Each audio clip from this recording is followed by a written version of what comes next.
broadcast network, AFTERBUZZ TV. Over 20 million weekly downloads in over 150 countries, and your #1 source for after-show entertainment.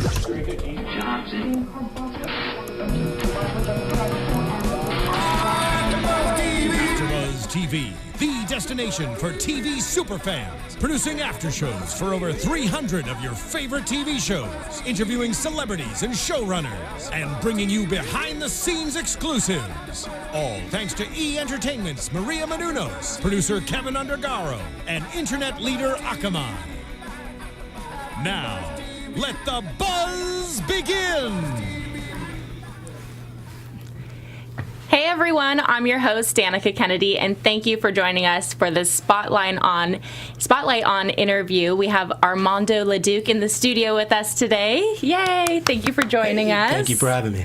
So Armando Leduc is in the new feature Focus, which is starring Will Smith, brought to us by Warner Brothers, which comes out this week, February 27th. Yeah, Friday. So yeah, it's a great film. I want to hear about your character. Play. Yeah, I play Diego, who's a Miami football fan, and can't get too much into it, but yeah, it was great to work with Will Smith. He's amazing. He seems like he'd be such a fun guy to work with. He is. He's super fun. Down to earth, humble. Margot Robbie, fantastic as well. It was just really friendly. The whole experience. So yeah. And you have another feature out, Bourbon Whiz, as well, and it won an award, right, in Louisiana? Yeah, we won 4 awards. We won the Best Picture, Best Music, Best Supporting Actor, and Best Supporting Actress at the Louisiana Independent Film Fest. And you co-wrote and directed that as well, right? Yeah, I co-wrote it, directed it, and me and Keiko Komaki and Ken Petrie created the music for it. So it sounds like you've been spending some time in New Orleans, which is a very fun place, one of my favorite places to go, in fact. I love it. I've been there since 2005, and I moved there because of the tax credits, and moved there right before the storm, actually. It was, I think it was April of 2005, and got there, and things were just going great. There was a project that we were going to that got green-lighted, and we were going to start production, and then the storm hit.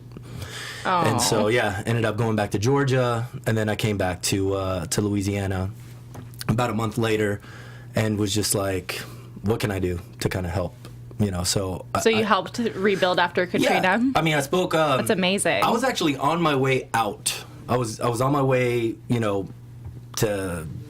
back to Georgia. I didn't know where I was going to go, actually.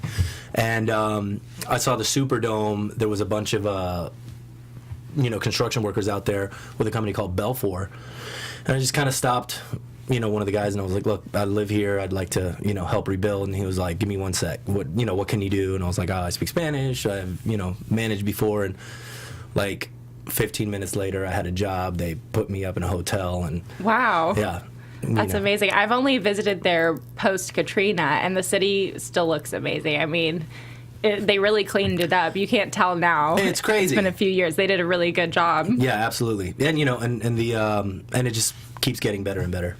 So is New Orleans your home base still, or are you out here in LA? No, I live in New Orleans. Yeah, okay, I live in the Bywater area, which is about 5 minutes from the French Quarter. Nice. I love that area. So much fun. Yeah. So did you have fun for Mardi Gras?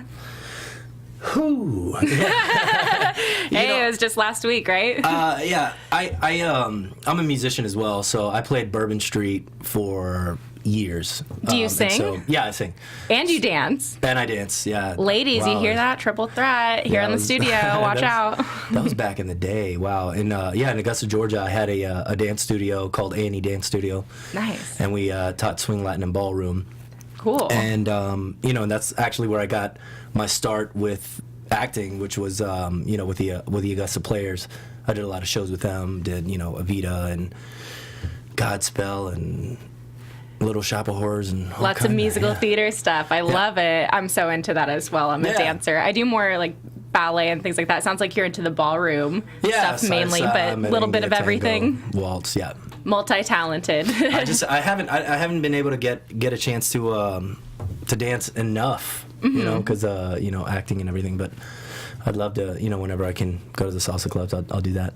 I know, it's a shame dancers aren't paid more and there's more jobs out there. It's so much fun. Yeah, well, yeah. Someday. There's not much money in dancing, but... But it's great that you're a working actor and you're living in New Orleans. It used to be like you had to be in LA or New York, and that's where you could be. But now they're filming everywhere. There's so many shows that film in Alabama and Georgia, all over the South. Yeah, it's crazy. So it's incredible how work is spreading around the States, and it really should. LA's too small, so. Yeah, well, the thing is, I think the talent is getting better, and with that, there's more. You can bring in bigger projects because people can handle it. A friend of mine, Jason, booked a role in Straight Outta Compton. He's playing Eazy-E. Okay. And he's from New Orleans. He sent in a videotape and booked it, and That's perfect. and he's leading it. So Wow. yeah, it's amazing. So did you start dancing first, and that kind of led into acting and singing and everything else? No, actually, I was not involved in acting at all. And then my senior year in high school, a friend of mine, Keith Manasco, who, if you see this, man, I appreciate it. he got me off the bus, and he was like, "You need to audition for Grease." And I was like, I don't want to do that, and so he forced me into it, and I ended up booking or getting the lead. Nice. And so I played Danny Zuko in it, and then I started singing with a barbershop quartet, and it was just like, wow, this is fun. This is actually what I should be doing with my life. And then after high school, I got with this modeling agency called Model Productions, who sent me to AMTC, which was the American Model and Talent Convention. Mm-hmm. And so I did a monologue over there. And that's where I got my agent, The People Store, which is out of Atlanta. And so I've been with them since 2000. So you're Puerto Rican, right? And Portuguese, and born in Germany, moved all over the place. Do you think that helped with your acting, hearing all these different, dialects and languages and moving around the world growing up? Oh, yeah, absolutely. When you're an Army brat and you go to Army school, you hear kids from California, from New York, from Boston, from the South, so you're hearing all of it, and so you kind of get that ear for it. Plus, my entire mother's side of the family all lives in Nuremberg still, and so they all speak German, but they also speak Spanish because my mother's side of the family married out, so some married some German, some married Portuguese, some married Spanish, and so it's like a... You're an overall mutt now. Yeah, it's crazy. So if I wanted to talk to my family, I needed to be able to, to actually speak German or Spanish or Portuguese. So how many languages do you speak? I speak 4 languages. Wow. Yeah. I'm sure that helps with acting a lot. It does. Does it? Yeah. I've done, not too many German roles or Portuguese, but, definitely Spanish and English. That's amazing. Can you say something? Like, hey, or introduce yourself. Portuguese. How about Portuguese? I don't hear that very often. Português. Eu falo pouco português, pero minha mãe é de Porto. Oh, wow. It's funny because when you're starting to speak those languages, I start thinking in German, and then I start thinking in Spanish. Oh, yeah. So, they kind of just dwindle in. I mean, I know barely any Spanish and a little bit of French, and I get those mixed up as well. Yeah. It kind of blends together at some point, like franglais, I guess. Yeah. Spanglish, something like that. Absolutely. Going on. I want to hear about your production company, Sketchy Characters, that you developed. So Sketchy Characters was born in the French Quarter in 2007, and so we started off as an improv group and performed there every Thursday for about a year. And then from there, I was still doing film work, and so we decided to take some of the improvised scenes that we kind of loved, and then we kind of created some sketches, and so we did sketch, and so I came back out here to LA for a little bit, and was like, you know what, I should totally be shooting film and features. So I went back to New Orleans, shot a project called The Chronicles of Count Jeb, which is a vampire comedy that's in post-production still. Basically, it's a suicidal vampire who ends up having a kid in Mississippi, but the kid doesn't know he's a vampire, and it's kind of so Jeb's kind of it's got a buck-toothed fang, and it's a fun project. And so right after that, I got into Bourbon Whiz, which is the Wizard of Oz meets Bourbon Street.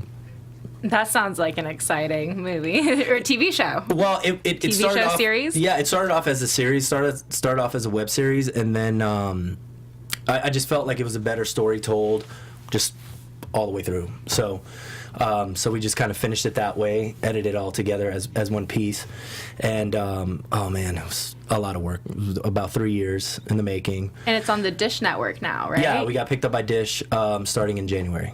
So Awesome. we'll be there for a whole year. So you can see us on there if you have Dish Network, or you can see us on sketchycharacters.net. So Sketchy Characters, does that have to do with the characters being sketchy or a pun on sketch comedy? I think both. Little both. Perfect. A little bit of both, right? Extra punny. Yeah, for sure. If you met some of the characters, you'd go, yeah, that's pretty sketchy. But yeah.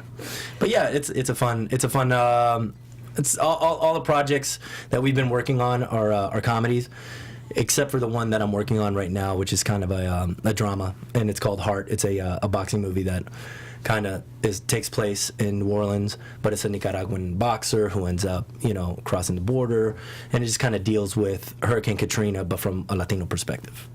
That kind of sounds like it's inspired from what you went through with the building process. Yeah. Was it kind of inspired by the Mexicans helping rebuild the city? Absolutely. Yeah. Well, I was like, I got to know a lot of them. I'm still friends with a lot of them, and they kind of stayed in the city, and they affected the city, but the city affected them, and it was just it was a beautiful thing to see, all these people coming in and really, just getting into some really like disgusting places that, there was a project called Inland Seafood, which was a seafood warehouse that hadn't been touched in 5 months after the storm. Ugh. And so, they had to get a hazmat team out there to make sure everything got taken out. Smelled horrible from blocks away, yeah, I'm sure. Yeah, it was insane. Everything was liquefied. But and then everybody came in and cleaned it up, and City Park was clean because of that, and American Can Apartment. The whole city. So I felt like there was a story there. Yeah, it's a story that told. hasn't been told yet, Right. and having the boxing element in there is awesome as well. Are you into boxing? Yeah, I used to train in Augusta with oh my God, I'm having a brain fart. Forrest Griffin, the UFC fighter. Nice. And that was when the year that he won Ultimate Fighter. We were training, and I didn't know that he had won, and so we were training over there, and so I kind of loved it. It was it was fun exercising, and so I've always been a fan of every boxing movie and Kickboxer and Bloodsport, and those were always my favorite films growing up, and so I just wanted to make one. I've always wanted to play a boxer in a movie, so. When can we expect that to come out? I want to shoot in the summer. Okay. And so I'm looking for locations and trying to get everything together. All the pre-production, getting ready right now. And hopefully, I'd love to get it out by next year, but when you're in post-production, I know, all the editing, lots of steps in filmmaking, that's for sure. Yeah, absolutely. Lots of steps. Well, I wanted to ask you about how you're moving around all over the place. Do you feel like you're going to stay in New Orleans probably and keep working from there as an actor now that you're getting more and more roles? You have a good home base? Yeah, I think I'm going to go where, I'll travel, and now that we can, videotape auditions, I'm submitting into Atlanta and, in Texas and, in LA, so wherever I can work, but absolutely making films in New Orleans is it's where it's at. You get the 30% tax credit. That's, and at least if you're spending at least $300,000 on the movie, you're gonna get that back. So that's why Hollywood's shooting there. Do you ever find yourself getting typecasted or pigeonholed in any way in the industry? Yeah. Well, at the beginning, and then I kind of talked to my agent about it, and so she kind of started submitting me into other roles, and so yeah, luckily I haven't been playing drug lords and terrorist, all the evil things. I was, looking at your IMDb, I was like, he's played so many drug dealers and things, and I meet you, you're like the nicest guy ever, which proves that he's a good actor, right, guys? Yeah, I'd like to think so. Yes, well, with Sketchy Characters, and now that you're writing your own films and writing with all these different projects, you can kind of aim whatever characters you want, go towards what characters you want to play, which seems really fun. Nowadays, I mean, with the internet and just how easy it is to kind of create films, I think there was a movie that was done completely on an iPhone that made it into Sundance this year. That's insane. So it just goes to show, if you have a good story and good actors to tell it, sometimes that's kind of all you need, and people will enjoy it. It's pretty crazy how great our phones are nowadays. The cameras on the new iPhones. I've seen hosts out on the red carpet with the selfie sticks, and they'll be doing the cameraman job and hosting at the same time. On an iPhone. Looks really weird though, because they have the selfie stick, but it gets the job done. You know. I guess so. I guess the iPhone 6 is amazing. It's so much easier than having all the equipment and the cables and everything as well. And you can put it out really easy that way too, because it's gets to YouTube like almost instantly. So no buffering needed. It's pretty great. You could just make anything at home nowadays with the technology we have. Yeah, but I think what I learned from coming out to LA and working at a higher level with the actors. You really got to cross your T's and dot your I's and make sure that you're doing everything correctly. And I mean, yes, it's easy to make a movie, but doesn't mean it's going to be a good movie. You really have to have a good script, send it out, get coverage on it. Really, you got to do it right. There's a lot of steps that you have to do.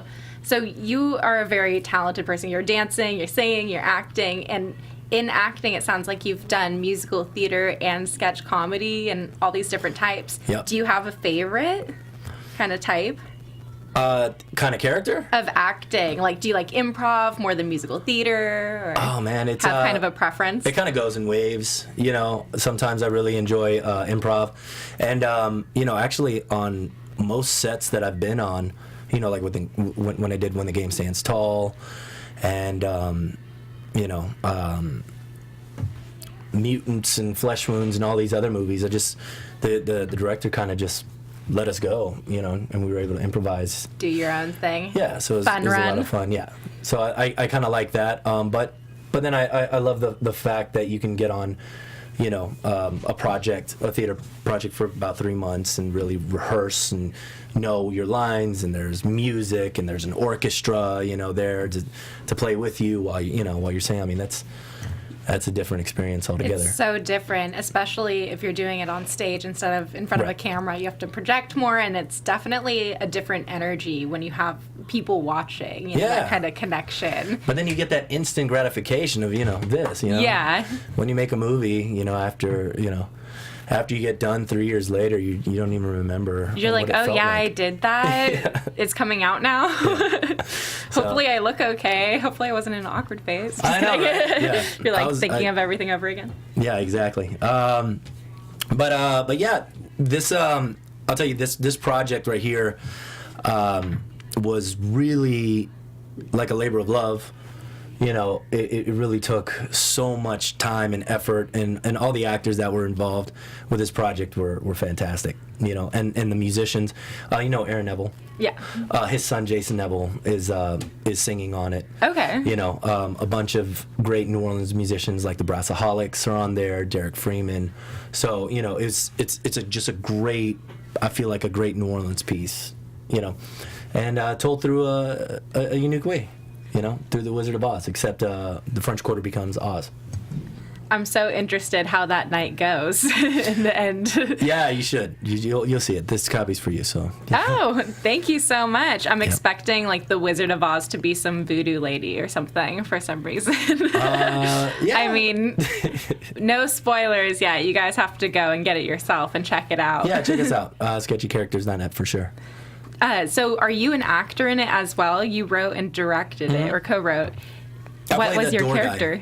I play Okay. the door guy. So the door guy is kind of like the lion, and so he's looking for a 3-for-1 sign because he can't get anybody into his club. I don't know. You've been to New Orleans? Yeah. So on Bourbon Street, you have the door guys that are trying to get people into the club, and some of them have the 3-for-1 sign. Some of them, so he's looking for a 3-for-1 sign, and he can't find it. Dorothy comes along with her with the silver guy who's looking for motivation because he's like, he's been stiff for 2 years because nobody's tipped him, and so they got to keep tipping him for him to move. And then the crackhead's looking for crack, of course.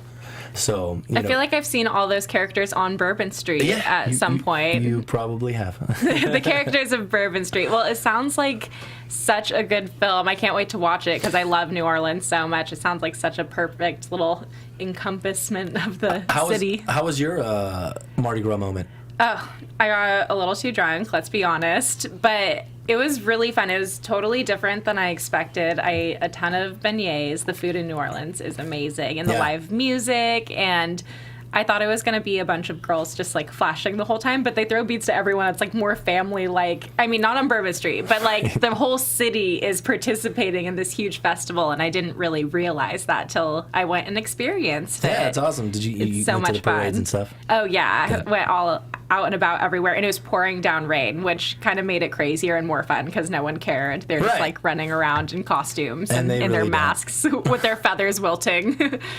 It's such a fun city, though. I've been a couple times, and I love going to the swamps and seeing the alligators.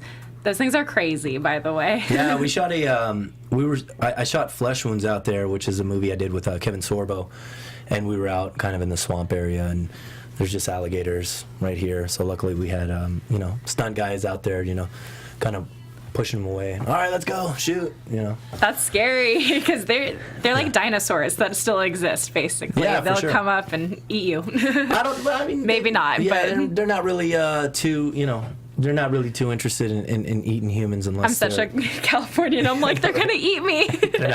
Unless you go over and you start messing with them, but other than that, they'll just just kind of see what you're doing, and then they'll move along. Not too bad at all. Yeah, not too bad. Well, thank you so much for bringing a copy. I can't wait to check it out. Do you have any other projects you want to tell our viewers about before we take off? Let's see. So I talked about Heart. I talked about Bourbon Whiz and Chronicles of Count Jeb. And Focus. Yeah, Lots of good stuff coming out. And where can they find you online? Do you have Twitter, website, anything our viewers can check you out on? Yeah, you can find me at sketchycharacters.net. That's our production company website. And then on Instagram at Armando Leduc, as well as Twitter at Armando Leduc. Thank you so much for joining us in the studio today, Armando. I'm your host, Danica Kennedy, and we'll see you next time. Thank you all so much. Have a good night. From executive producers Maria Menounos, Kevin Undergaro, Phil Svitek, and the entire AfterBuzz TV staff, we would like to thank you for listening to the AfterBuzz TV network. To watch or listen to other after shows and post comments or questions, be sure to visit AfterBuzzTV.com. I'm Sir Richard Wentworth, and this has been a presentation of AfterBuzz TV. Buzz. See you later. The views expressed herein are those of the hosts only and do not necessarily reflect the views of AfterBuzz TV or its owners or principals.